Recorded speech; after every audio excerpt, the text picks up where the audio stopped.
3 cup அளவுக்கு மரவள்ளி கிழங்கு இந்த மாதிரி நான் துருவி வச்சுருக்கேன். இப்போ துருவின மரவள்ளி கிழங்க நல்லா புழிஞ்சு எடுத்துக்கலாம். கொஞ்சம் கொஞ்சமாக எடுத்து அழுத்தி புழியணும். அது புழிஞ்சிங்கன்னா இந்த மாதிரி பால் மாதிரி வரும் பாருங்கள். அதில் இருக்க மாய்ஸ்டர் ஃபுல்லாக எடுத்துடணும் அழுத்தி புழிஞ்சு. ஸோ புழிஞ்சதுக்கப்புறம் பாருங்கள், இப்போ நான் புழிஞ்ச மரவள்ளி கிழங்கு கையில் எடுத்தால் எனக்கு ஈரம் கையில் ஒட்டவே கூடாது. இந்த மாதிரி நல்லா ட்ரையாக புழிஞ்சு எடுத்துக்கலாம்.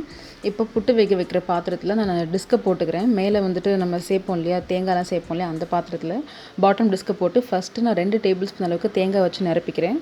தேங்காய் நிரப்பினதுக்கப்புறமா அதை லெவல் பண்ணிவிட்டு அதுக்கு மேலே 3/4 கப் அளவுக்கு இந்த துருவன கிழங்கை சேர்த்துக்கலாம். சேர்த்ததுக்கப்புறமா திரும்பவும் 2 டேபிள் ஸ்பூன் அளவுக்கு தேங்காய் சேர்த்துக்கிறேன். அதுக்கு மேலேயே திரும்ப 3/4 கப் அளவுக்கு இந்த திருகுன கிழங்கு, டாப் லேயரில் திரும்பவும் தேங்காய். அதாவது எப்படி இருக்கணும்னா அடியிலையும் மேலேயும் தேங்காய் இருக்கணும். நம்ம கிழங்கு சீவன கிழங்கு வச்சுருக்கோம்ல, 2 பார்ட்டாக பிரித்து வச்சுருப்போம், அதுக்கு நடுவுலையும் தேங்காய் இருக்கணும். ஸோ மொத்தம் 3 இடத்துல தேங்காய் வரணும். டாப்பில் தேங்காய் ஃபில் பண்ணிட்டு லைட்டாக அழுத்திக்கலாம். அழுத்தி மூடிட்டு நம்ம அடியில் வேக வைக்கிற பாத்திரத்தில் தண்ணி ஊற்றி இந்த பாத்திரத்தை மேலே வச்சு ஒரு 10 நிமிஷத்துக்கு இதை நல்லா வேக வச்சு எடுத்துக்கலாம். 10 நிமிஷத்துக்கு அப்புறமா ஒரு 2 நிமிஷம் ரெஸ்டிங் டைம் கொடுத்துட்டு மேலே இருக்க பாத்திரத்தை மட்டும் எடுத்து லைட்டாக நீங்கள் இப்போ புஷ் பண்ணிங்கன்னா அது வெளியே வந்துடும் கிழங்கு. நம்ம வேக வச்ச கிழங்கு புட்டு ரெடி.